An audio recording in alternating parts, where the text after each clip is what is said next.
Makanya saya senang Gus Bah itu masuk Suriat, senang karena Gus Bah itu melihat itu mengingatkan akhirat.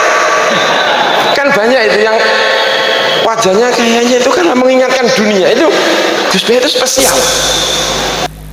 Karena begitu memandang, belum ngomong itu sudah ingat kalau ini itu akhirat.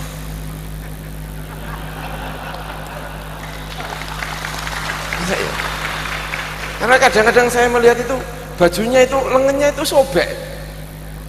Ini Roy Surya apa Modin, saya kira kan gitu. Itu kesanatan saya. Jadi saya punya naskah banyak. Tadi Gus Nurul tak kasih tahu.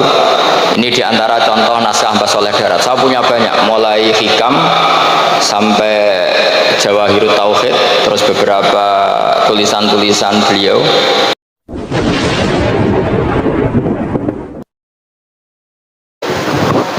Assalamualaikum warahmatullahi wabarakatuh. Bismillahirrahmanirrahim. Tabarakalladzi nazzalal furqana ala 'abdihi liyakuna lil 'alamin nadhira. Allahumma shalli wa sallim ala sayyidina Maulana Muhammadin wa ala alihi wa sahbihi asma'in. Nama ba'du.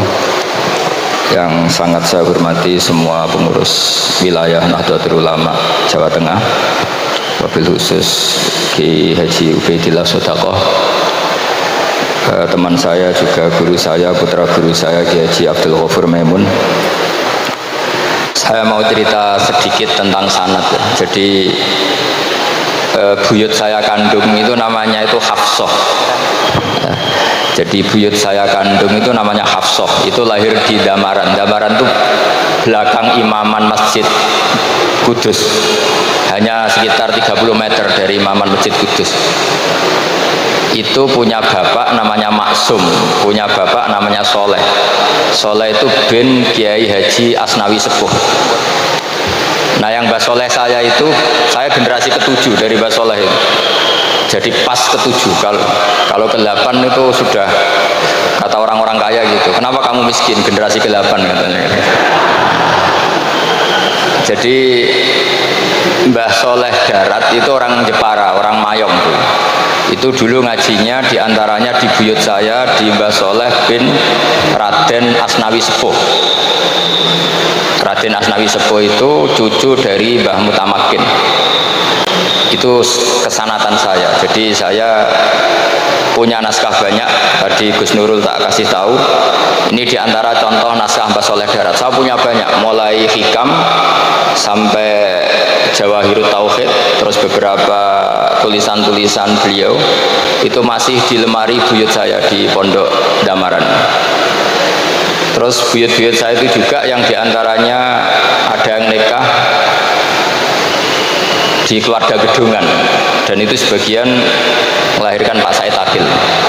Jadi buyut-buyut Pak Said itu adiknya buyut saya. Tapi kalau saya dengan beliau itu sepuh beliau. Jadi kalau saya manggil Pak Said itu kira-kira kalau nggak paman ya mbah.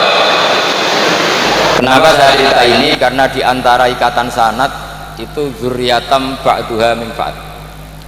Ada keterikatan cara berpikir berdasar sanad. Tadi seperti yang dikatakan moderator, laulal isnadu laqala man sa'a ma sa'a. Andai kan tidak ada sanad, maka orang akan berpikir agama sesuai maunya.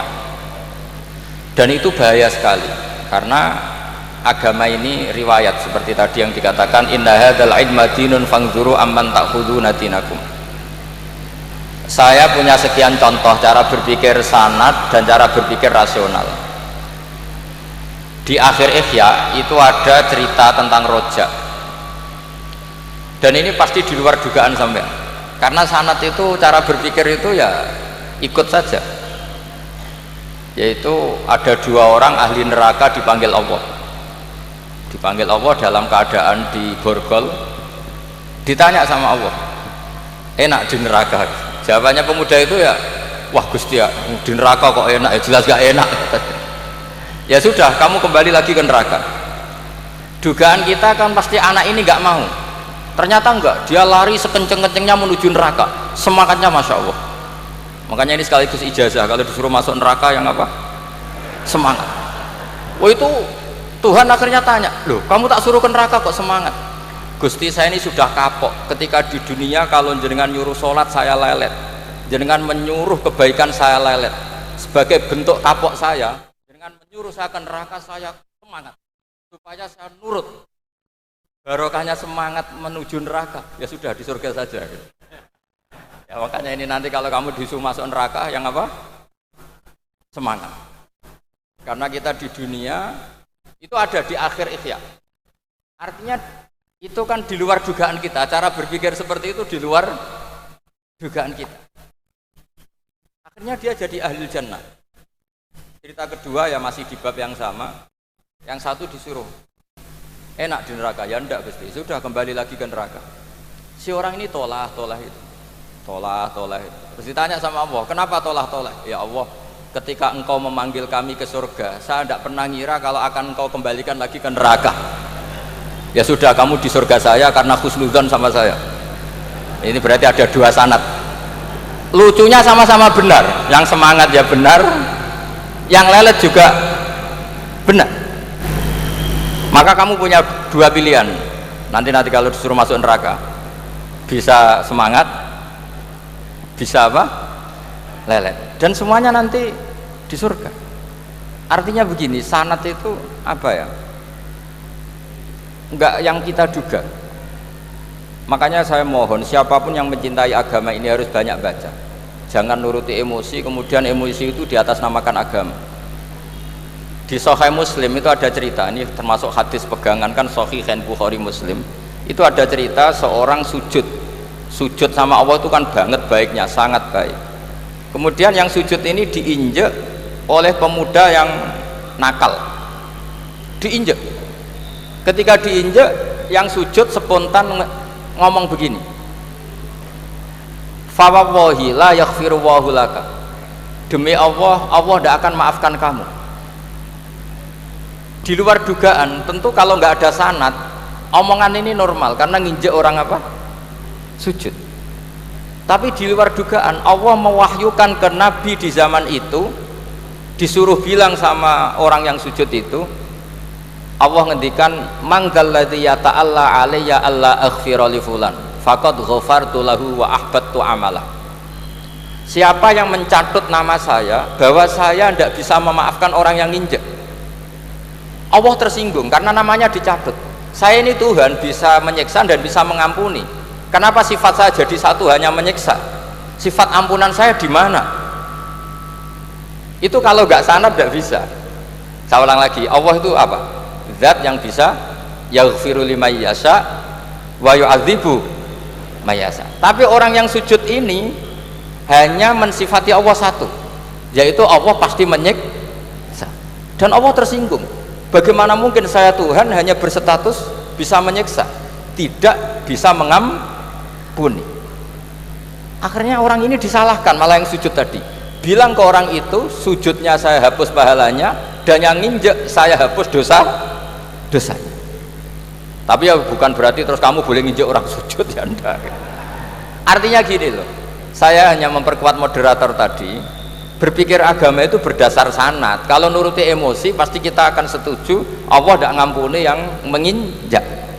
Tapi berdasar sanad, berapa orang yang dulu melukai Nabi, bahkan punya niat membunuh Nabi, akhirnya ditobati oleh Allah Subhanahu wa Ta'ala. Siapa yang nggak tahu cerita Suraqah, orang yang niatnya bunuh Nabi, ditobati Allah. Siapa yang nggak tahu cerita Khalid bin Walid, orang yang punya konsep untuk mengalahkan Nabi di perang Uhud, juga akhirnya masuk Islam dan diampuni Allah. Banyak lagi tokoh kafir yang dulu musuhi Nabi akhirnya ditobati oleh Allah. Sehingga ketika Nabi sangat marah ya dengan mereka yang kafir, malah ada ayat turun laisa laka minal amri syai'un aw yatuba alaihim aw yu'adzibahum, bahwa wilayah mengampuni dan memaafkan itu wilayah Allah. Tentu kita secara syariat akan mengatakan yang nginjak itu salah, pasti itu. Kalau yang nginjak itu pasti salah, yang kafir pasti salah. Tapi jangan katakan kalau Allah tidak bisa menobati mereka. Lagi-lagi yang bisa mengertikan itu apa? Sanad. Kita ngaji di bab itu bahwa ada orang diinjak, ternyata Allah ketika yang sujud mengatakan wallahi la yaghfiru Allahu laka, demi Allah, Allah tidak akan maafkan kamu. Loh, mensifati Allah dengan satu sifat la yaghfiru itu Allah tersinggung karena Allah bisa yaghfir. Makanya ini penting sekali saya utarakan supaya kita ini bicara itu sesuai sanad. Karena andaikan tidak sanad, agama ini di logika, kemudian logika orang itu berbeda-beda. Maka kayak apa kacaunya agama ini? Terus yang ketiga, saya beri sekian contoh. Ini saya bawa kitab Hikam yang diterjemah oleh Mbah Soleh Darat.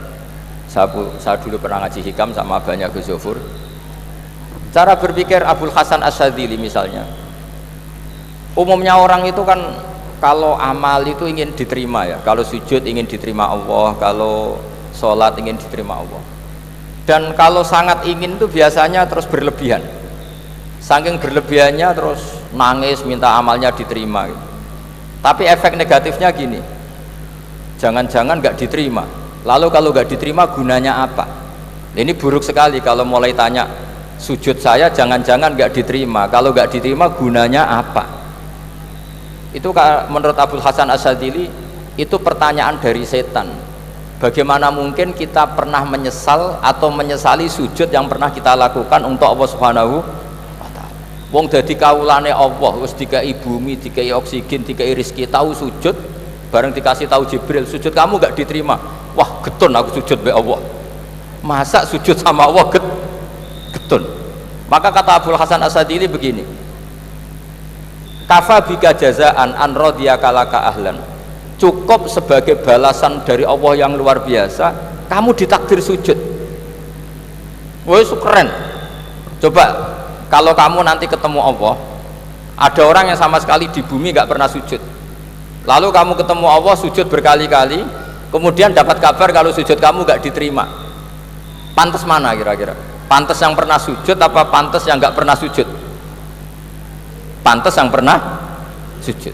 Sehingga pikirannya Abul Hasan Asyadzili, sudahlah kamu bahagia saja karena kamu ditakdir pernah sujud, itu satu anugerah Allah yang luar biasa. Kamu gak perlu terganggu diterima apa gak diterima, karena kalau kamu terganggu itu nanti lama-lama mengatakan apa gunanya sujud kalau tidak diterima, dan itu setan menang kalau sudah ada pertanyaan apa gunanya sujud.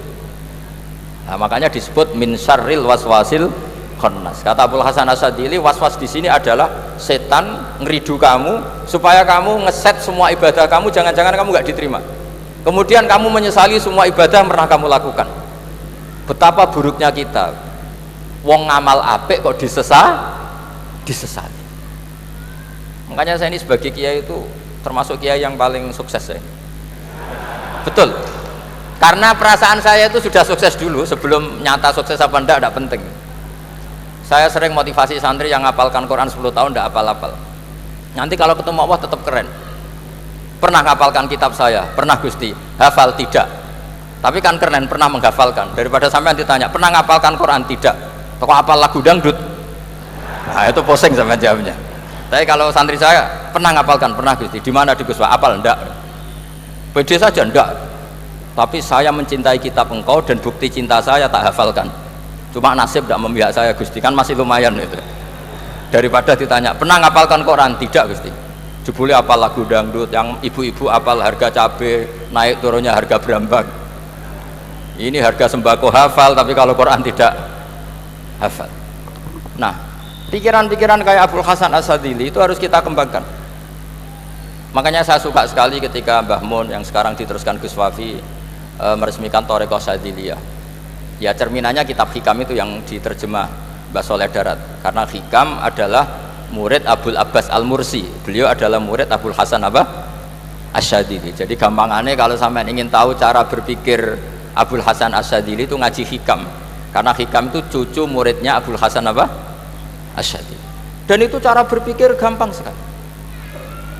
Misalnya hubungan dengan Allah, ilahi kullama akhrosani lu'mi antokoni karomuka. Ya Allah, ketika saya terbungkam oleh kesalahan-kesalahan saya, sampai saya ini merasa tidak pantas minta, tidak pantas memohon sama engkau karena dosa saya banyak. Tapi kata beliau antokoni karomuka, tapi saya berani melafatkan doa itu berdasar rahmat kamu tidak terbatas. Dan itu indah sekali kata-katanya, ilahi kullama akhrosani lu'mi antokoni karomuka. Jadi kullama akhrosa, sekirane bungkam bisokno ni ingsun apa lu'mi sifat elek ingsun, antaka mongko dadekno iso ngucap ni ingsun apa karo muka sifat lomane jenengan.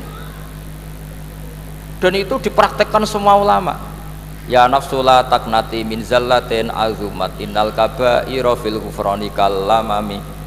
Jadi yang seperti yang dikatakan tadi Gus Ubedillah tadi, ya sudah, kadang ada baron saya, ada Busiri, ya saya tidak tahu karena bacanya innal kaba'ira fil ghufrani kalamami la'alla rahmata rabbihi na yaqsimuha ta'ti ala hasabil isyani fil kisami.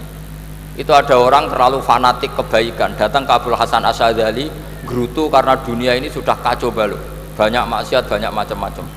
Apa jawabnya Abdul Hasan Asyadzali? Man ahabba alla yusawahu fi ardi faqad ahabba alla tadhara maghfiratuh. Jadi malah dibalik, kalau kamu ingin dunia ini steril, nggak ada apa-apa, berarti kamu tidak suka akan kelihatan maghfirahnya Allah. Jadi sanad-sanad seperti ini harus kita jaga, meskipun tidak kita manfaatkan untuk kepentingan hadzun nafsi, tapi kita harus kita jaga sehingga kita jadi orang itu tidak terlalu sepaneng dengan pikiran kita bahwa maksiat itu pasti mendatangkan azab. Kok kamu katakan pasti, itu buktinya apa? Maksiat itu salah, kalau salah harus istighfar. Maksiat itu salah, tapi Allah bisa saja mentobati yang maksiat kemudian jadi orang baik, karena Allah tetap bersifat yaghfiru liman yasha wa yu'adzibu may yasha. Kok kamu katakan pasti-pasti, itu sanadnya dari mana? Jadi ini pentingnya sanad ya. Jadi kita harus terus menjaga sanad ini supaya cara berpikir agama sesuai garis yang pernah ditulis oleh para ulama, yang semua itu musalsal ila Rasulillah Shallallahu Alaihi Wasallam. Terus ini mumpung ini di depan Gus Zofur juga, ini pernah tak baca di depan putra-putra beliau, di depan anak-anak. Ini nanti saya hadiahkan ke PWNU Jawa Tengah. Saya nulis kitab ini sebagai bentuk saya bahwa apa yang dilakukan Syekhina Kiai Haji Maimun Zubair semuanya itu berdasar khazanah-khazanah yang ada dalam kitab-kitab Al-Kutubil Mu'tamadah. Di antaranya ini kitab Khilyatul Aulia. Kitab Khilyatul Aulia itu kitab kesayangan Imam Ghazali. Sampean kalau baca Ihya juz 4 itu beliau memberi saran ke kita, wa alaika bimudawamati mutolaati kitabi Khilyatil Aulia wa tabaqatil asfiya. Karena Imam Ghazali fi manaqibil akhyar itu nginduk kitab Khilyatul Aulia karangannya Abu Nu'aim Al-Asfihani. Kalau di tasawuf beliau nginduk kitab namanya Qutil Qulub karangannya Abu Thalib Al-Makti. Kalau di fikih tentu beliau nginduk gurunya sendiri Imamul Haromen, yaitu Nihayatul Matlab fi Dirayatil Madhab. Ini saya beri contoh kenapa Mbah Mun, Kiai Ubedillah, semua tokoh-tokoh NU cara perilaku itu santai, rileks tapi terarah. Ini saya beri contoh, ini riwayat dari Sufyan bin Uyainah, termasuk gurunya Imam Syafi'i. Ini halaman Amit kesana tinggi pakai ini tak kasih yang pengurus ini Mas Taufik, halaman 24. Ya ini di halaman 24 saya terangkan An Sufyan bin Uyainah kana Isa wa Yahya alaihi wassalam ya'tiyanil qaryata fayas'alu Isa an syirari ahliha wa yas'alu Yahya an khiyari ahliha. Faqala lahu Yahya lima tanzilu ala syirarin nas qala innama ana tabibun udawil mardo. Ini di juz 7 halaman 323. Jadi mulai dulu ulama itu ada yang fokus ngelola orang-orang soleh, tapi ada juga yang mendokteri orang-orang yang macam-macam. Nabi Isa itu kalau di satu daerah tanya, di sini yang orang nakal-nakal di mana? Oh di situ. Terus beliau ke situ. Ditanya Nabi Yahya, kenapa ke situ? Saya ini nabi, nabi itu biman zilatit tabib. Saya ini ibarat dokter. Tentu dokter itu yang menyembuhkan orang-orang yang sakit. Sehingga kiai-kiai kita itu ya kancanan orang soleh ya mau, bina orang fasik ya mau. Lah yang nggak boleh itu yang potensi katut fasik, itu nggak boleh. Jadi apa ya, supaya kita itu melihat sesuatu itu tidak seudon kiai kok berteman orang fasik. Saya berkali-kali bilang berteman orang fasik itu haram. Tapi kalau dibalik pertanyaannya, membina orang fasik hukumnya gimana? Baik, bisa membina kalau berteman, ya sudah dibolak-balik gitu. Tapi kalau dibalik, berteman orang fasik menjadi fasik, ya jangan berteman kalau buatnya masih seperti itu. Ya terus saya teruskan ya. Sayyidina Umar itu terkenal orang yang sangat keras. Sayyidina Abu Bakar terkenal orang yang layinal janib, orang yang sangat santun, sangat sopan. Tapi anehnya ketika Abu Bakar mau wafat, itu khilafah atau khalifah itu diwasiatkan supaya yang mimpin itu Umar. Padahal orangnya sangat keras. Tapi yang jarang diketahui publik adalah ngiranya Umar keras itu wataknya. Ternyata enggak. Di sini diterangkan Umar wataknya itu sebetulnya bisa memilih keras atau halus. Ini saya baca ya di halaman 25. Beliau ditanya oleh Abdurrahman bin Auf. Terus beliau menjawab, ya Abdurrahman, wallahi laqad lintu linnasi hatta khasyitu wa fil lain. Tsumma staddattu alaihim hatta khasyitu wa fi syiddah. Fa ainal makhraj. Terus di sini saya terjemah, saya saat lunak juga takut sebab lunak bisa dianggap pembiaran, tapi saya juga takut Allah saat keras sebab keras jangan-jangan termasuk tanfir, orang lari dari kebenaran. Ya misalnya gini, sampean punya anak putri atau punya ponakan pacaran gitu. Datang ke kamu sama cowoknya, kalau kamu lunak pasti ponakan kamu ngira wong Pak D gak apa-apa, padahal Pak D saya itu kiai, ternyata saya gak ditegur. Lunak itu punya akibat dianggap pembiaran terhadap maksiat ya. Tapi kalau kamu keras, wah anak nenggonku tak wantemi watu, kan gak pernah ke kamu, bagaimana bina wong sowan saja gak berani.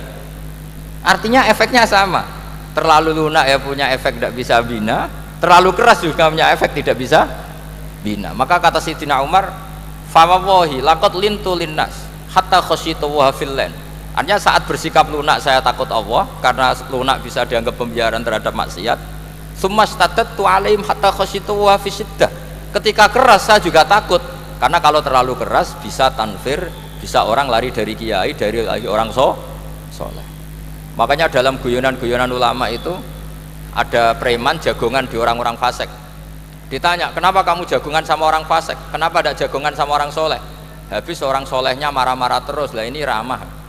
Makanya saya milih yang ramah saja. Itu meskipun guyonan tapi pelajaran bagi kita. Karena ya memang Quran seperti itu. Walau kunta fadzan ghalidhal qalbi lan faddu min haulik fa bima rahmatin minallahi linta lahum. Terusnya itu. Jadi apa ya? Nah ini kalau nggak ada sanad nggak bisa, nggak ada sanad nggak bisa. Pasti kita berpikir sesuai keinginan kita. Maka ada ancaman yang keras, man fassaral Qur'ana bi ra'yihi falyatabawwa maq'adahu minan nar. Jadi saya mohon sanad-sanad seperti ini kayak yang dikatakan Umar tadi. Wallahi laqad lintu linnas hatta khasyitu wa fil lain. Tsumma staddattu alaihim hatta khasyitu wa fis syiddah. Jadi kita akui bahwa dalam lunak juga ada sekian problem, dalam keras juga ada sekian problem.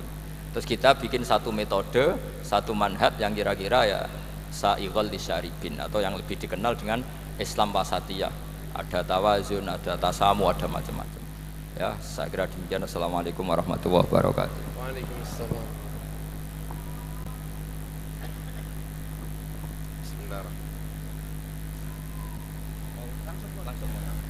Assalamualaikum warahmatullahi wabarakatuh.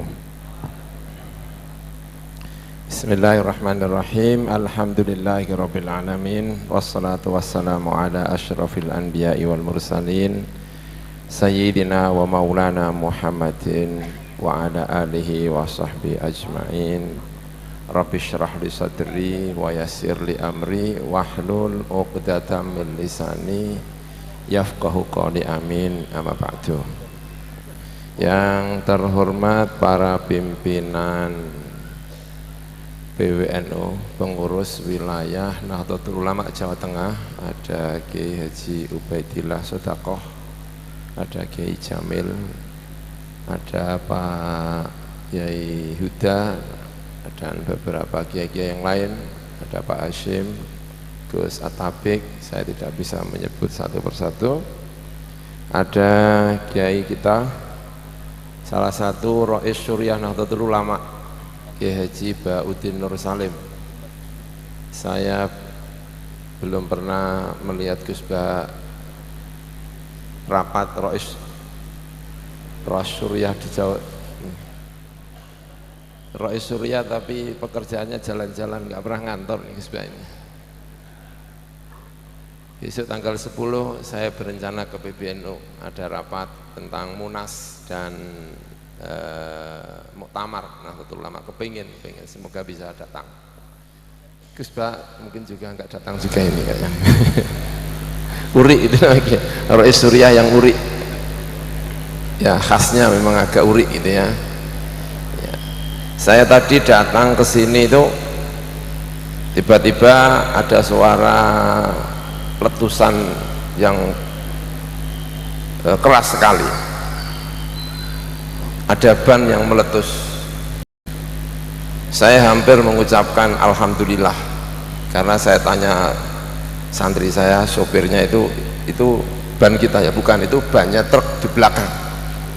Saya hampir mengucapkan alhamdulillah, hampir saja, tapi nggak jadi karena saya barusan baca karyanya Mbah Soleh Darat. Alhamdulillah saya kok baca karyanya Mbah Soleh Darat sehingga saya tidak berani mengucapkan alhamdulillah karena Mbah Soleh Darat itu bilang bahwa alhamdulillah itu sesuatu yang mulia sekali. Dalam tafsirnya kitab Faidur Rahman, jangan meletakkan alhamdulillah pada sesuatu yang tidak mulia. Maksiat kok alhamdulillah itu ya, sujud, nah itu alhamdulillah, salah-salah dikit alhamdulillah karena sujud karena Gus Bah itu. Tapi maksiat kok alhamdulillah itu menakutkan ya. Barangkali memperbanyak alhamdulillah tapi untuk nilai-nilai yang positif. Itu alhamdulillah saya kok tidak jadi ucapan, karena barusan saja membaca karyanya Mbah Soleh Darat.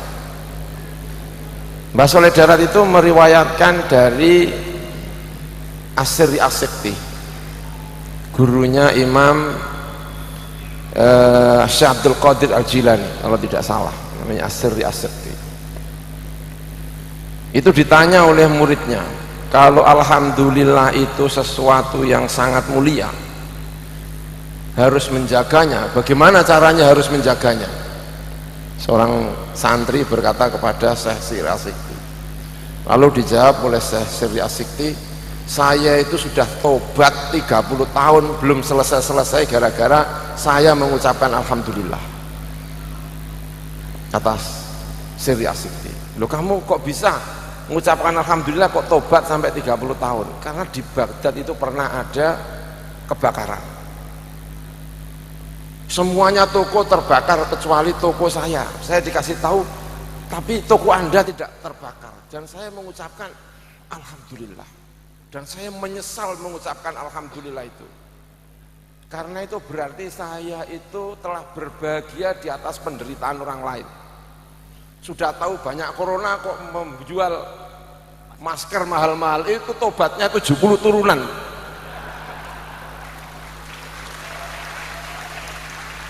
Tahu begini, itu kata Syekh Sirri As-Sikti, gara-gara saya mengucapkan alhamdulillah itu saya tobat 30 tahun sampai sekarang belum selesai-selesai. Bayangkan tadi kalau saya mengucapkan alhamdulillah itu, alhamdulillah yang meledos itu banyak truk, itu kan berarti saya mengalhamdulillahi, tapi saya tidak jadi gara-gara saya membaca karyanya Syekh Mbah Soleh Darat. Ternyata luar biasa. Barusan saya merasa menjadi muridnya Mbah Soleh Darat, membaca karyanya kitab Faidu Ar-Rahman. Luar biasa Mbah Soleh Darat itu. Saya juga punya sanad tentu saja dengan Mbah Soleh Darat, karena ada orang-orang sekitar Rembang yang ngaji kepada Mbah Soleh Darat. Katanya ya, ada Mbah Abdus Syakur, Gus Bah tentu kenal dengan Mbah Abdus Syakur, ayahnya Mbah Dol. Mbah Dol itu yang punya karya yang luar biasa. Saya jadi mengerti kenapa banyak orang Jawa itu yang ngalim-ngalim itu diantaranya ya setelah tahu sanad-sanad itu. Ada tokoh yang menurut saya itu luar biasa, salah satunya Mbah Soleh Darat sama Syekh Khotib Minangkabau. Syekh Khotib Minangkabau itu resmi menjadi khotib Madzhab Syafi'i di Masjidil Haram, satu kurun dengan Mbah Soleh Darat, sama-sama muridnya Habib Ahmad Zaini Dahlan. Kebetulan siapa Kiai Soleh Darat itu kalau di daerah Rembang, di daerah Sarang itu ada murid-muridnya, ada Mbah Dahlan Saya punya kakek namanya Mbah Dahlan. Saya itu anaknya Kiai Maimun anaknya Kiai Zubair anaknya Kiai Dahlan. Konon Kiai Dahlan itu pernah ngaji di Mbah Soleh Darat. Sama dengan Mbah Abdus Syakur. Mbah Syakur itu juga orang Sarang, orang Sedan, juga ngajinya di sini. Pondok di Sarang itu wakofannya kakeknya atau ayahnya Mbah Syakur, Mbah Saman namanya. Mbah Muhsin bin Saman itu Abdus Syakur bin Muhsin bin Saman di kakeknya. Jadi luar biasa. Lalu ada lagi Syekh Khotib Minangkabau. Khotib Minangkabau itu juga muridnya Kiai Ahmad Zaini Dahlan, Mufti Syafi'iyah fil Haramain. Itu dua-duanya menurut saya itu luar biasa. Kenapa?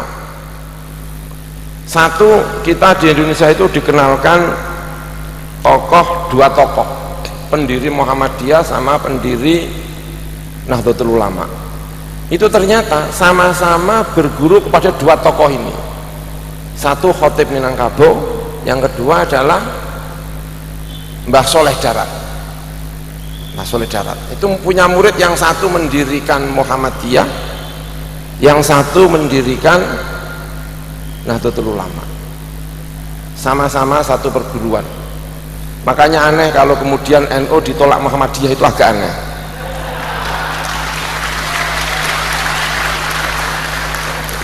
Tahu nggak keistimewaannya Syekh Khotib Minangkabau itu apa? Dia itu orang modernis, tapi ngajinya itu kitab-kitab turos. Seorang modernis yang ngajinya kitab-kitab turos itu Syekh Khotib Minangkabau. Makanya anak-anaknya Syekh Khotib itu ada yang jadi duta, ada yang jadi itu karena dia modernisnya. Tapi dia tetap diangkat sebagai salah satu imam khotib mufti di Syafi'iyah di Haramain. Maka kalau punya dua murid yang kemudian mendirikan organisasi besar di Indonesia, itu juga bisa dimengerti, dan itu sebetulnya saling akrab. Kiai Hasyim Asy'ari sama Kiai Ahmad Dahlan. Saya membayangkan dua-duanya itu sudah sama ngaji pada Syekh Soleh Darat. Karya-karya Syekh Soleh Darat itu menunjukkan penguasanya terhadap kitab-kitab turos. Maka kalau malam hari ini kita menyebut secara khusus ngaji turosnya Syekh Soleh Darat, itu ya memang kitab-kitab yang dikaji itu kitab-kitab turos. Ummul Barohin kalau dalam tauhidnya, Jauharutut Tauhid, itu karya-karya pesantren semuanya. Yang Gus Bah sering mengingatkan tauhid kita ini harus benar, itu salah satu kitab penting yang diajarkan oleh Syekh Soleh Darat. Kemudian fikihnya itu saya baca karya-karyanya, itu yang diajarkan ya kitab Fathul Qorib, Fathul Mu'in, Fathul Wahab, nah, Khotib Asyarbini dan lain sebagainya. Kitab-kitab tafsirnya juga kitab-kitab turos dan lain sebagainya. Ngajinya selain di Indonesia juga ngaji di Arab. Yang kemudian ketika pulang, dan itu yang penting,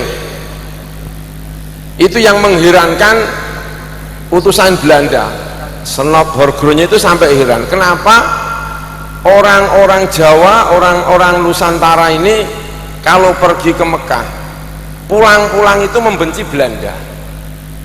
Ada apa sih di Mekah itu? Pada waktu itu konon katanya di Mekah itu ada 10-an ribu orang Nusantara. Dan itu ketika pulang itu tidak kehilangan nusantaranya, tidak kehilangan nasionalismenya, sampai Belanda itu mengirim utusan untuk ke sana untuk mempelajari ada apa. Dan salah satu orang yang tidak pernah kehilangan kenusantaraannya itu adalah Syekh Soleh Darat. Karena itu murid-muridnya karena punya nasionalisme tinggi itu juga luar biasa, karena memang gurunya namanya Syekh Soleh Darat. Syekh Soleh Darat itu sampai pernah mengatakan zaman itu, dan itu tidak sekarang. Saya kira tidak sekarang. Mungkin para hadirin juga mungkin setuju dengan saya, karena saya khawatir saya juga salah kostum ini kayaknya. Karena Syekh Soleh Darat itu pernah bilang haram hukumnya pakai dasi dan jas. karena itu menyerupai Belanda. Karena menyerupai Belanda, ternyata itu difatwakan dalam kitabnya syariat, difatwakan haram hukumnya pakai dasi dan pakai jas.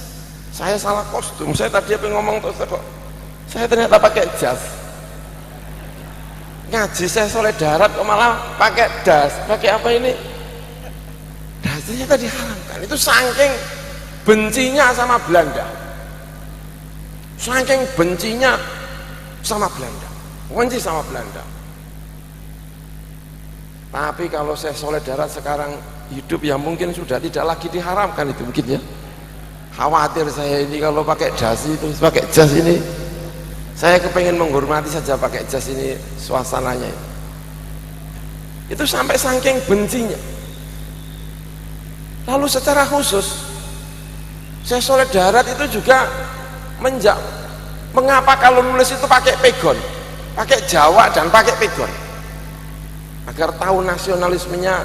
Saya soleh kenapa melahirkan Mbah Hasyim Asy'ari yang begitu kuat nasionalismenya, karena memang salah satunya adalah muridnya saya soleh darat. Secara khusus dia menjawab, ilmu yang nafi itu ilmu yang tahu manfaatnya untuk umat, tidak harus Arab. Nulis itu justru kalau pakai bahasa Jawa bisa dipahami langsung, itu justru yang namanya ilmu manfaat. Karena itulah karya-karyanya banyak yang pakai Jawa, bukan pakai Arab, karena itulah yang dianggap menurut mazhabnya Mbak Soleh Darat itu yang bermanfaat. Saya juga agak salah kostum lagi barangkali, kenapa saya pakai kopiahnya kok nggak hitam. Saya barusan dari umroh, terus terang saya barusan dari umroh kemarin, baru datang kemarin asar-asar, lalu tadi rapat, lalu datang ke sini pakai jas dan pakai ini, jadi agak selang-seling ya. Kalau jasnya ini kayak Arab, tapi kalau jas kelambinya ini pakai kayak Barat, tapi saya alhamdulillah ini saronya kok pakai batik, jadi ya lumayan ini ini biasa saja. Itu sampai mengharamkan, itu ketika mengharamkan dasi sebagainya saking bencinya sama Belanda. Waktu itu Belanda menggait beberapa ulama-ulama agar mengeluarkan fatwa-fatwa yang tidak pro dengan kemerdekaan. Misalnya Al-Quran dilarang diterjemahkan karena ada pro kontra di antara ulama dalam ulumul Quran, boleh enggak menerjemahkan Al-Quran itu. Itu perdebatan yang sudah lama sekali, dan Belanda pro dengan pendapat yang mengatakan Al-Quran itu tidak boleh diterjemahkan. Tapi itu ditentang sama Syekh Soleh Darat, tidak harus diterjemahkan. Karena itulah beliau menulis tafsir dengan bahasa Jawa, harus diterjemahkan biar paham semuanya. Saking bencinya sama Belanda. Belanda mengatakan kalau nulis mbok yo nulisnya gedrik. Tahu gedrik enggak? Pakai tulisan Latin. Enggak, nulis harus pakai pegon. Maka karya-karyanya Mbah Soleh Darat itu semuanya pakai pegon. Itu dalam rangka menyampaikan identitas kita, identitas sebagai muslim tradisionalis orang Nusantara. Jadi kalau nulis pakainya pakai bahasa apa? Jawa, pegon. Dia mengatakan ini yang namanya ilmu manfaat. Ilmu manfaat itu ya ini. Lalu kenapa harus pakai bahasa Jawa, Al-Quran diterjemahkan pakai bahasa Jawa, tidak pakai? Karena kita adalah orang Jawa. Maka mempelajari Syekh Soleh Darat ini, itu meski sekolahnya itu berada di Mekah, tapi pulang-pulang itu tidak kehilangan Indonesianya. Karena banyak sekali orang yang kemudian belajarnya di Arab, pulang-pulang hidungnya masih Indonesia tapi kok perilakunya kok Arab. Ada lagi yang belajar di Barat, pulang-pulang tidak lagi menjadi orang Indonesia tapi menjadi Londo. Ini irungnya irung Jawa tapi kok gaya hidupnya gaya hidup Londo. Nah, Mbah Soleh Darat itu bacaannya Arab, ininya Arab, tapi begitu pulang itu mampu mengkomunikasikan antara ilmunya dengan apa yang terjadi di Indonesia ini. Maka meski Mbah Soleh Darat itu tidak menangi NU, karena Mbah Soleh Darat itu wafat tahun 1903. Kalau Mbah Soleh Darat hidup pada hari ini, saya kira yang paling pas itu kayaknya kok Nahdlatul Ulama itu Mbah Soleh Darat itu, saya kira. Nggak tahu itu. Jadi saya kira pas Mbah Soleh Darat itu, ya walaupun tidak NU Mbah Soleh, karena lahir sebelum Nahdlatul Ulama, tapi murid-muridnya itu banyak dari kalangan-kalangan yang kemudian menjadi penguat tradisi keilmuan Mbah Soleh Darat. Tradisi keilmuan Nahdlatul Ulama. Banyak kalau kita mau menyebut, tentu saja ada siapa, Mbah Hasyim Asy'ari, ada Kiai Dahlan. Kiai Dahlan itu putranya Syekh Mahfud At-Turmusi. Syekh At-Turmusi itu putranya Mbah Abdul Manan. Putranya Abdullah putranya Mbah Abdul Manan, pendiri Pondok Termas. Mbah Abdul Manan itu sanadnya langsung kepada Az-Zabidi, pengarang Ithafus Sada Al-Muttaqid. Ketika belajar di Mesir, ngaji kepada Syekh Zabidi kalau tidak salah. Itu syarah Ihya paling otoritatif, Ithafus Sada Al-Muttaqid. Itu muridnya namanya Syekh Abdul Manan, itu pendiri Pondok Pesantren Termas. Jadi jaringan ulama Nusantara ini ternyata itu luar biasa. Dan itu cucunya Syekh Abdul Manan, namanya Kiai Dahlan, itu adalah menantunya Mbah Soleh Darat. Lalu punya murid lagi namanya Mbah Abdus Syakur. Mbah Abdus Syakur punya putra namanya Mbah Abdul Fadl. Gus Bah tentu sangat akrab dengan Kiai Abdul Fadl karena barangkali punya darah sama-sama Sedan dan lain sebagainya. Itu juga salah satu penguat Nahdlatul Ulama. Nah, muridnya Mbah Kiai Hasyim Asy'ari. Mbah Hasyim Asy'ari itu punya putra namanya Kiai Wahid, lalu Kiai Wahid punya putra lagi namanya Kiai Haji Abdurrahman Wahid. Orang sering membaca, menghadap-hadapkan antara Mbah Hasyim Asy'ari dengan Kiai Haji Abdurrahman Wahid. Yang satu katanya NU-nya agak aneh-aneh dikit, yang satu katanya NU-nya itu lurus. Sehingga sering mengatakan NU garis lurus itu adalah NU-nya Mbah Hasyim Asy'ari. Saya kira kok gimana gitu ya. Masa kita ini tidak lagi muridnya Mbah Hasyim Asy'ari. Ini tadi ada kitabnya Mbah Hasyim Asy'ari namanya Aqidatu Ahlus Sunnah wal Jamaah. Kitab ini ada kitab Risalat Ahlus Sunnah wal Jamaah. Saya yang sedang ngajar kitab ini di Nahdlatul Ulama di wilayah Rembang di daerah sana. Saya juga ngajar. Saya juga kepingin membaca, mengajarkan kitabnya Mbah Soleh Darat, tafsirnya. Saya mencoba untuk membaca kitab tafsirnya, sangat menarik sekali. Sangat menarik. Sangat sufi. Itu tadi ya. Salah satu contohnya tadi itu. Soal apa? Mengucapkan alhamdulillah. Alhamdulillah. Banyak yang bledos orang bantu itu bisa tobat sampai, makanya hati-hati dengan kalimat itu, kalimat diingatkan betul sama Kiai Haji Soleh Darat, ahli fikih ya, karya fikihnya luar biasa, banyak sekali karya-karyanya, ahli di bidang tasawuf, ahli di bidang apa? Tasawuf. Jadi punya fikih, punya tasawuf, dijamekkan jadi satu. Punya akidah, dan itu benar-benar menginspirasi diri Mbah Soleh Darat. Kalau kita runut, itu sebetulnya ada dalam diri Al-Imam Al-Ghazali. Sehingga sebagian orang mengatakan Mbah Soleh Darat itu adalah Ghazalinya orang Indonesia.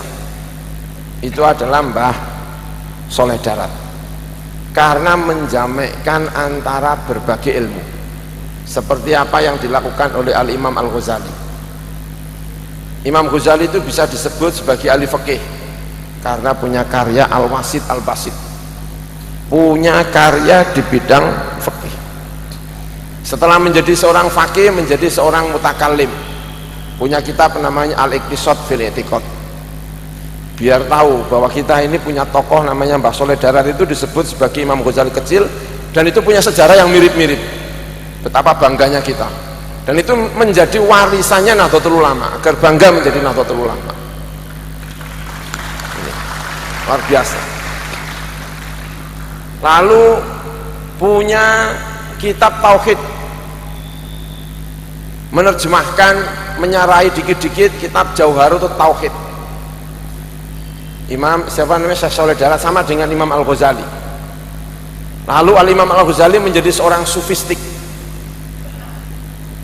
Sufinya Imam Ghazali tidak menghilangkan kefakihannya, kefakihannya Imam Ghazali tidak menghilangkan fikihnya.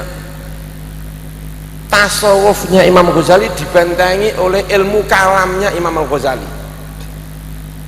Imam Ghazali tidak pernah menyesal punya karangan sebanyak itu dengan berbagai fan, karena itu membentengi Imam Ghazali.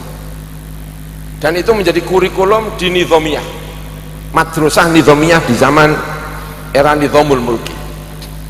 Dan itu yang benar-benar dipelajari oleh Mbah Soleh Darat. Karena itu Mbah Soleh Darat itu komplit. Komplitnya itu maksudnya apa? Fikih punya karyanya, tauhid punya karyanya, tasawuf punya karyanya. Itu Mbah Soleh siapa? Darat, lengkap.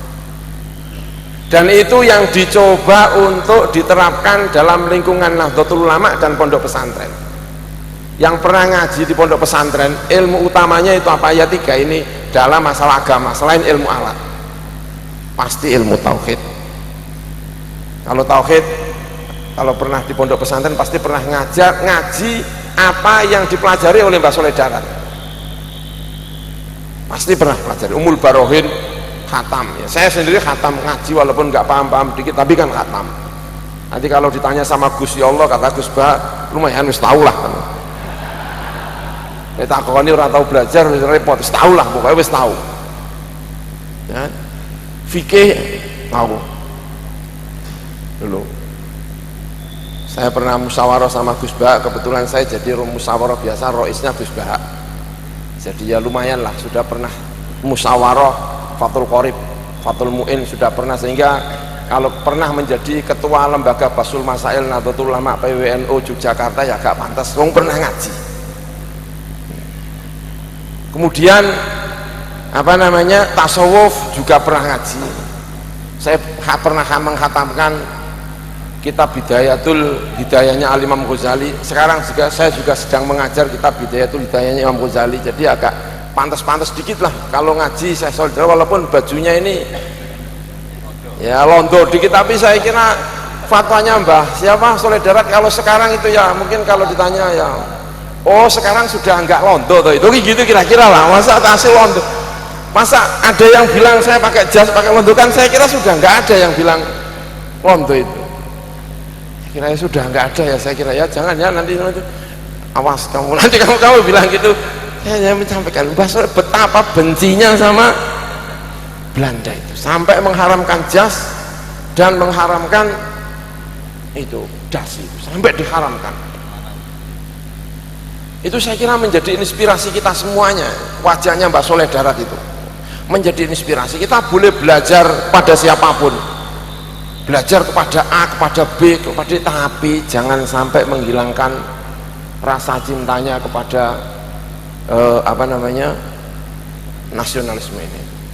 Dan tentu kita sangat mencintai terhadap berbagai hal. Mbah Soleh Darat itu juga kalau melihat fotonya itu juga pakai udeng-udeng, fotonya itu saya lihat itu ya pakai belangkon. Ada pernah belangkon juga, ada yang belangkon, tapi saya juga pernah lihat kayaknya itu fotonya pakai udeng-udeng ala Arab. Jadi kalau saya pakai kopiah Arab gini ya pantas lah, kira-kira gitu ya, kira-kira.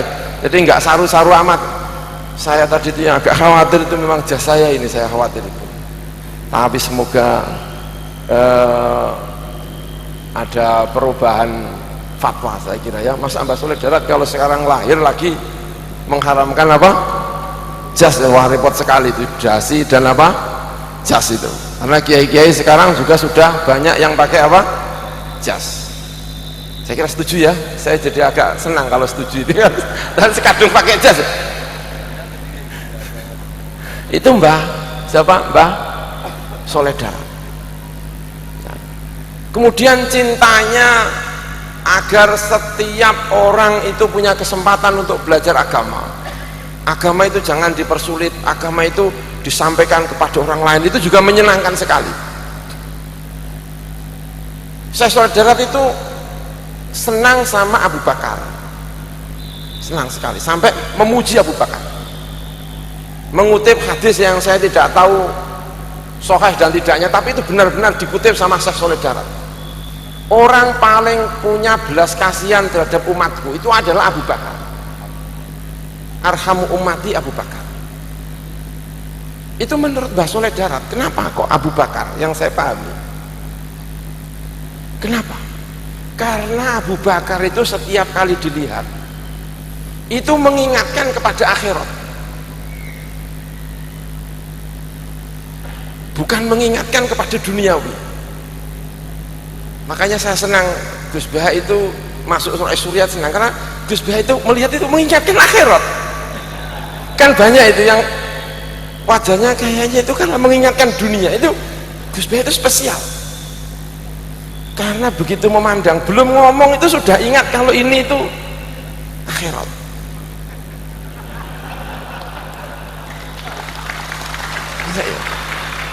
Karena kadang-kadang saya melihat itu bajunya itu, lengannya itu sobek. Ini Roy Surya apa Modin, saya kira kan gitu. Itu akhirat itu. Abu Bakar itu karena mengingatkan akhirat, disebut arhamu ummati, kata Mbah Soleh apa? Darat. Karena madhabnya Mbah Soleh Darat itu tasawuf itu kadang-kadang agak luar biasa itu. Saya senang ada Roy Surya, Mbah Ubaidillah, itu kan nggak bisa pakai dasi, itu mengingatkan akhirat itu. Tapi pelan-pelan kalau ngomong itu mengingatkan akhirat. Makanya semoga nanti ini Munas sama Muktamar itu benar-benar suasananya mengaji Mbah Soleh Darat, semoga suasananya itu mengingatkan akhirat. Amin ya robbal alamin. Apalagi nanti kalau pemilihan Rois Suriah, semoga cara memilihnya Rois Suriah itu mengingatkan akhirat. Mumpung kita ngaji